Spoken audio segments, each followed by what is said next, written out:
Hello, ഇത് എന്നാ പരിപാടിയെന്ന്? സ്ത്രീ കരുത്തിന്റെ പ്രതീകമാണ്. സ്ത്രീ ഒരു സ്വപ്നവും ശക്തിയുമാണ്. സ്ത്രീ ഒരു പ്രകാശമാണ്.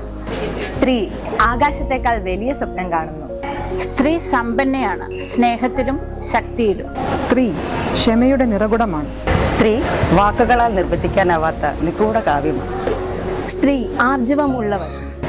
സ്ത്രീ പുരോഗതിയുടെ ശില്പിയാണ്. സ്ത്രീകൾ വിജയിക്കുമ്പോൾ ലോകം മുന്നേറുന്നു. സ്ത്രീകളുടെ കിരീടം വിജയമാണ്. സ്ത്രീ തളർന്നാലും തോൽക്കില്ല. സ്ത്രീ സ്ത്രീയേക്കാൾ കഴിവുള്ളവളാണ്. ഞാൻ മകളാണ്. ഞാൻ സഹോദരിയാണ്. ഞാൻ ഭാര്യയാണ്. ഞാൻ അമ്മയാണ്. സ്നേഹത്തിന്റെ മറ്റൊരു പേര്. Today is International Women's Day. ഞങ്ങൾ അഭിമാനം.